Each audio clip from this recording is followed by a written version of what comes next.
अस्सलामुअलैकुम व्यूवर्स, कैसे हैं आप सब लोग। Welcome back to my YouTube channel. मैं हूं सना और आज मैं आपके लिए लेकर आई हूं एक नई स्टोरी। बहुत दिनों से मैं कोई वीडियो अपलोड नहीं करी थी अपनी चैनल पे। ऑलमोस्ट मैं 1 मंथ से एब्सेंट थी अपने चैनल पे, इसलिए क्योंकि मैं गई हुई थी अपनी वेकेशंस के लिए पाकिस्तान, और वहाँ पे जाके हमने खूब इन्जॉय किया और खूब आराम किया। वहाँ पर मैंने कोई ख़ास वीडियोज़ नहीं बनाई और अपने चैनल पर अपलोड भी नहीं की। बहरहाल कुछ मोमेंट्स थे जिनको मैंने रिकॉर्ड किया और उन्हीं मोमेंट्स को मैं कंपाइल करके एडिट करके एक वीडियो की शेप में आपके सामने आज पेश कर रही हूँ। हमने पाकिस्तान फ्लाई किया था जुलाई में और पूरा ऑलमोस्ट अगस्त हमने वहाँ पे स्पेंड किया और लास्ट में हम वहाँ से वापस आए थे, क्योंकि जाहिर है मेरी बेटी ने वापस स्कूल जाने की तैयारी भी करनी थी। हमने ली थी एमिरेट्स की फ़्लाइट। सभी जानते हैं कि एमिरेट्स की फ़्लाइट बहुत स्मूथ और बहुत अच्छी होती है और ऑन टाइम होती है। कभी कभार ऐसा होता है कि लेट हो जाए फ़्लाइट, लेकिन मोस्टली ऐसा होता है कि ऑन टाइम होती है। हमारी शाम की फ़्लाइट थी, फ्राइडे की, और ऑन टाइम थी अल्हम्दुलिल्लाह। हम लोग खैर खैरियत से अपने प्लेन में सवार हो गए और एंजॉय करते हुए और दुआएं पढ़ते हुए अपने मुल्क की तरफ जा रहे थे। एमिरेट्स की फ़्लाइट ना सिर्फ स्मूथ होती है बल्कि यहाँ पे ये लोग जो फूड देते हैं वो भी बहुत ही हाइजीनिक होता है। हाँ, टेस्ट में इतना कोई ख़ास नहीं होता, लेकिन दूसरी चीज़ें काफ़ी अच्छी होती हैं इस प्लेन में। मैं अपने आई शेडो पैलेट्स को घर भूल गई थी, तो ज़ाहिर है पाकिस्तान जाके लोगों से मिलना भी था और मेकअप भी करना था, तो मैंने सॉफ्ट ग्लैम का एक आई शेडो पैलेट प्लेन में बाय किया। फाइनली हम लोग कराची लैंड कर गए और अपने मुल्क में लैंड होने के बाद जो एक्साइटमेंट होती है उसका क्या ही कहना। तो हमें भी बहुत ज़्यादा खुशी हो रही थी और एक्साइटमेंट हो रही थी कि घर जाके सबसे मिलेंगे। वैसे तो एयरपोर्ट पे ही मेरे इन लॉज लेने आ जाते हैं और हमसे मिलते हैं और बहुत मज़ा आता है, बहुत खुशी होती है। घर जाके हमने सामान खोला और सबके जो गिफ्ट्स है वो उनमें डिस्ट्रीब्यूट किए। गिफ्ट्स वगैरह डिस्ट्रीब्यूट करने के बाद हम सो गए और सोने के बाद जब हम सुबह उठे तो हमारा स्वागत बहुत ही बेहतरीन किस्म के देसी नाश्ते के साथ हुआ। फिर एक दिन ससुराल में गुजारने के बाद मैं चली गई अपनी सिस्टर की तरफ। मेरी सिस्टर मेरे ससुराल से करीब ही रहती हैं, तो पहले मैं उनके घर गई ताकि वहाँ जाके कुछ दिन रह सकूं और कुछ दिन उन लोगों के साथ एंजॉय कर सकूं, क्योंकि मेरी बहन के जो बच्चे हैं वो मेरे जाने के बाद बहुत ज़्यादा खुश होते हैं और मेरी बहन भी बहुत ज़्यादा मेरा इंतज़ार करती है।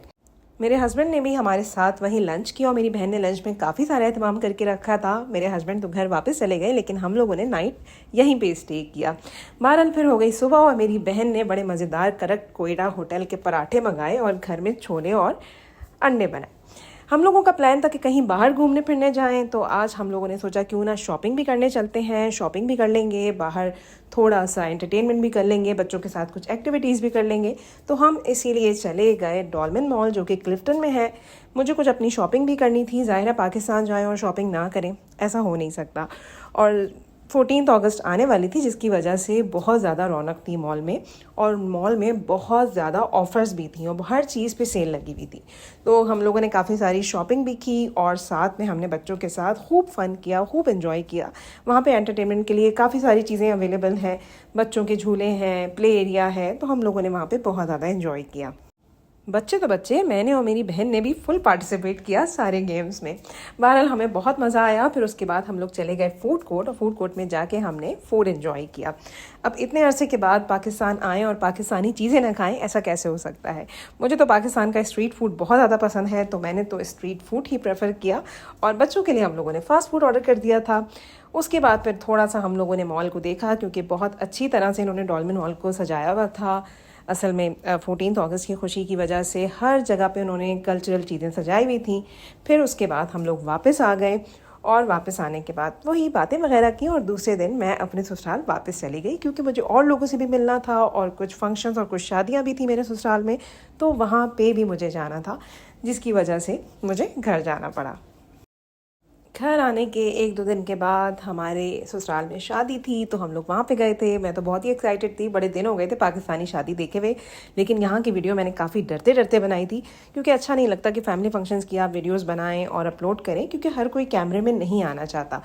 तो इस वजह से, और ज़ाहिर है फैमिली की एक प्राइवेसी होती है, तो मैंने ज़्यादा वीडियोज़ नहीं बनाई शादी की, बस छोटा सा एक क्लिप बनाया है और वही मैंने यहाँ पे आपके साथ शेयर कर दिया।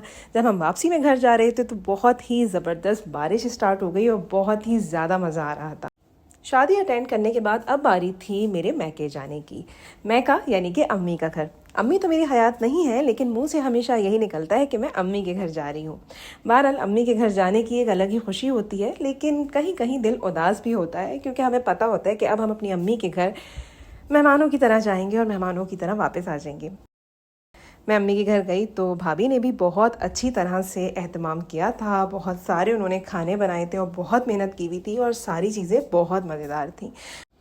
अम्मी के घर के अलावा भी हम लोग बहुत सारी जगहों पे गए और बहुत सारी जगहों पे घूमा फिरा, लेकिन हर जगह की वीडियो मैं नहीं रिकॉर्ड कर सकी। कैसे टाइम पता चला, कब वक्त गुजरा, कुछ पता ही नहीं चला। बहरहाल हमारे जाने का टाइम करीब आ गया और जब जाने का टाइम करीब आया तो मैंने सोचा क्यों ना एक आखिरी शॉपिंग भी कर ली जाए। तो बस फिर लास्ट में हम लोग तारिक रोड गए ताकि जो जो चीज़ें हमारी रह गई हैं, जिन चीज़ों की हमने शॉपिंग नहीं की है, उसे कंप्लीट कर लें। शॉपिंग कर कर के काफ़ी थकन हो चुकी थी, तो बस फिर हम लोगों ने दोपहर का लंच किया वहीं शॉपिंग मॉल में और उसके बाद घर की तरफ आ गए। लंच के बाद हमने ट्राई की ये केबीज की आइसक्रीम, जो कि हमने बहुत दिनों के बाद खाई थी। बचपन की यादें ताज़ा हो गई इसको खा के। ये है जी हमारी फाइनल शॉपिंग। बस ये हमारी लास्ट शॉपिंग थी। इसके बाद हम लोगों ने अपने सामान की पैकिंग की और सामान इतना ज़्यादा हो गया था, जो हम दुबई से लाए थे वो भी था और साथ में जो हमने पाकिस्तान से शॉपिंग की थी वो सामान भी था। जो शॉपिंग हमने की थी वो मैं आपको यहाँ दिखा रही हूँ। हमने अपने घर के लिए भी शॉपिंग की और मैंने अपनी कुछ पर्सनल चीज़ें भी ली थी, साथ में अपनी बेटी के स्कूल की चीज़ें भी मैंने वहीं से ले ली थी, जैसे शूज़ वगैरह और जॉगर्स वगैरह मैंने वहीं से ही परचेज़ किए थे, क्योंकि पाकिस्तान में चीज़ें अच्छी क्वालिटी की मिल जाती हैं और बहुत ही रीज़नेबल प्राइस पे मिल जाती हैं। इवन आप ब्रांडेड चीज़ें भी लेते हैं तो वो आपको एज़ कम्पेयर टू UAE वहाँ पे ज़्यादा अच्छे प्राइस पे मिल जाती हैं। और बहरहाल मेरी बेटी को भी अपनी कुछ पर्सनल शॉपिंग करनी थी तो उन्होंने भी की और ये सारी चीज़ें हैं जो हम आपके सामने शो कर रहे हैं। शॉपिंग कंप्लीट हो गई, घर हम लोग आ गए, हमने सारी पैकिंग कर ली और जाने की तैयारी हमारी मुकम्मल हो गई। बहरहाल वो दिन भी आ गया जिस दिन हमने वापस जाना था दुबई। हम अपनी फैमिली के साथ रवाना हो गए एयरपोर्ट के लिए। मेरे सास ससुर हमें सी ऑफ करने आए थे और बहुत ज़्यादा ज़ाहिर अफसरदा होते हैं वालिदैन जब उनके बच्चे उन्हें छोड़ के जा रहे होते हैं। मैं भी अपने लोगों को, अपने मुल्क और अपने शहर को छोड़ते हुए बहुत ज़्यादा अफसरदा और उदास हो जाती हूँ। बहरहाल हम लोग एयरपोर्ट के अंदर आ गए और वहाँ से हमने कुछ शॉपिंग की, क्योंकि ज़ाहिर है वहाँ वाले लोगों के लिए भी तो कुछ ना कुछ लेके जाना होता है। तो यहाँ पे मुझे अपने नाम का एक ब्रांड दिखा जो कि माउथ फ्रेशनर का ब्रांड था, तो मैंने ये भी ले लिया। हम लोगों ने मिठाइयाँ वगैरह और कुछ स्नैक्स पैक करवाए। उसके बाद फिर हमें पता चला कि जी हमारी फ़्लाइट तो पूरे 6 घंटे लेट है। तो फिर उसके लिए हम चले गए लाउंज के अंदर, ताकि लाउंज में वो 6 घंटे सुकून से गुजार सकें। बहुत ही खूबसूरत बना हुआ है ये एयरपोर्ट पे लाउंज कराची में, लेकिन काफ़ी छोटा है। कुछ चीज़ें हैं जो इनको इम्प्रूव करनी चाहिए, जैसे यहाँ पे इनका वॉशरूम नहीं था। वॉशरूम यूज़ करने के लिए आपको वही जो एयरपोर्ट का वॉशरूम है जो पब्लिक के लिए है वही यूज़ करना पड़ता है। और इसके अलावा यहाँ पे रेस्ट करने के लिए सोफ़ा कम बेड टाइप की चीज़ें नहीं हैं। यहाँ पे सिर्फ़ और सिर्फ चेयर्स हैं। हाँ, चेयर्स इनकी काफ़ी कंफर्टेबल थी और खाना भी इतना बुरा नहीं था, ठीक था। लेकिन ओवरऑल एक्सपीरियंस मेरा इतना अच्छा नहीं रहा। लेकिन बस ये है कि हम यहाँ 6 घंटे इज़्ज़त से बैठ गए। आज हमारी दुबई की फ़्लाइट थी और फ़्लाइट डिले हो चुकी है और पूरे 6 घंटे डिले हुई है।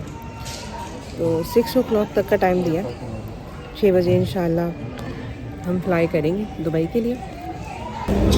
फाइनली हम लोग प्लेन में जा रहे हैं पूरे 6 घंटे के बाद और बहुत लंबे इंतज़ार के बाद हमें अब प्लेन में जाने का मौका मिल रहा है। तो अल्लाह ताला खैर खैरियत के साथ हमें पहुँचा दे। बहरहाल 6 घंटे का पूरा वेट करने के बाद और 6 घंटे ख्वार होने के बाद हमें मौका मिल गया फाइनली प्लेन में जाने का। और हम लोग प्लेन में गए। बहुत ज़्यादा रश लग गया था टनल में, क्योंकि हर किसी को जाने की जल्दी थी। सबको ऐसा लग रहा था जैसे प्लेन उनको छोड़ के निकल जाएगा। मौसम बहुत खूबसूरत हो रहा था कराची का, दिल नहीं चाह रहा था कराची को छोड़ने का, लेकिन आना तो था वापस, क्योंकि काम यहीं पर है और सारी चीज़ें यहीं पर है, तो वापस तो आना ही पड़ता है। ये परदेश में रहने वाले लोगों का भी ना कोई घर होता है, ना कोई शहर होता है और ना कोई मुल्क होता है। इनकी पूरी ज़िंदगी इसी तरह सफ़र में कटती है। जिस जगह रहते हैं वो शहर भी अपना लगता है और जब अपने शहर जाते हैं तो वो शहर तो होता ही अपना है। तो समझ नहीं आता किस शहर को अपना कहें। आने की खुशी भी होती है और एक छोटा सा गम भी होता है कि हम अपने मुल्क और अपने शहर को छोड़ के आ रहे हैं। जब प्लेन बादलों में होता है तो मुझे ये नज़ारा बहुत ही मेस्मराइजिंग लगता है। खूबसूरत नज़ारों को एंजॉय करते करते कब 2 घंटे गुजरे और कब दुबई आ गया पता ही नहीं चला। फाइनली हम एयरपोर्ट पे लैंड हुए और उसके बाद हमने अपना बैगेज कलेक्ट किया और घर की तरफ आए। और फिर जाहिर है उसके बाद हमें तैयारी करनी थी। मेरी बेटी का स्कूल स्टार्ट होने वाला था और हस्बैंड का ऑफिस, तो हम बैक टू रूटीन आ गए। उम्मीद करती हूँ आज का व्लॉग पसंद आया होगा। फिर मिलूंगी नए व्लॉग के साथ। अल्लाह हाफिज़।